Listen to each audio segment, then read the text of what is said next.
Баршаңызға сәлем. Бүгін татар халқының ұлттық тәттісі чак-чак дайындайтын боламыз. Негізінен чак-чактың бірнеше дайындалу тәсілі бар. Солардың бірімен сіздермен бүгін бөлісетін боламын. Ең алдымен жұмыртқамызға тұз бен соданы салып араластырып аламыз. Рецептте көрсетілген ұнды 3-4 бөлікке бөліп салып қамыр илейтін боламыз. Мен рецептте 350 және 500 грамм арасында ұн деп көрсетемін. Сіздер өздеріңіздің жұмыртқаларыңыздың көлеміне қарай ұнды шетінен қосып, шамамен қатты тығыз емес, жұмсақтау етіп қамыр илейтін боласыздар. Қамырымызды жақсылап илеп болғаннан кейін 2-ге бөліп, пакетке салып 10-15 минутқа демалдырып қоямыз.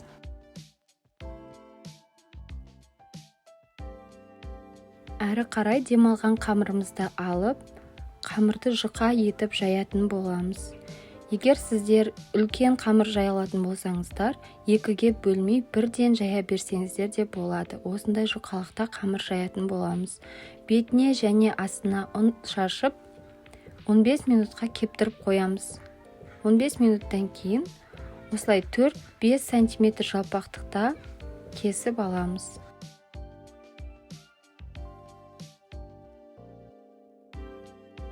Әрі қарай 3-4 қабаттап өздеріңіздің ыңғайларыңызға қарай қойып, осылай жұқа етіп кеспе турайтын боламыз.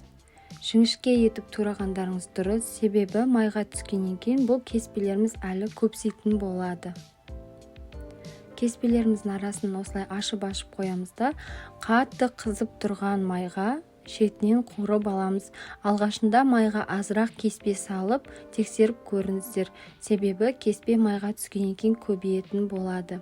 Майға салғаннан кейін шетінен араластырып тұрғандарыңыз дұрыс. Себебі оттың тиюіне байланысты әртүрлі болып қалуы мүмкін. Бір жері ақ, бір жері қызғылтым деген сияқты. 10-15 секундта тез-тез қызарып шығатын болады. Осылай менде осындай табадан 2 таба шықты. Мен 2-ге бөліп араластырдым, кішкене жаңға қостым және сгущенка қосып араластыратын боламын. Сіздер қалауларыңызға қарай мейіз немесе тағы да басқа өздеріңізге ұнайтын кепкен жемістер қоссаңыздар болады. Негізінен осылай қолмен араластырған дұрыс, себебі кеспелеріміз езілмей әдемі болып шығады. Сіздерге чак-чакты ұсынудың 2 түрін көрсететін боламын. Осылай жалпақ табаға салып, қатты күшпен басып нығыздаймыз. Ары қарай пакетке салып, 2 сағатқа тоңазытқышқа салып қатырып қоятын боламыз. Тоңазытқыштан алып, осылай 4 бұрышты етіп кесіп, кекстің капсулаларына қойып шықсаңыздар болады. Немесе жай ғана ыдысқа әдемілеп үйіп қойып шықсаңыздар да өте әдемі болып шығады. Ол ешқандай да дәміне әсер етпейді. Міндетті түрде жасап көріңіздер. Ас болсын.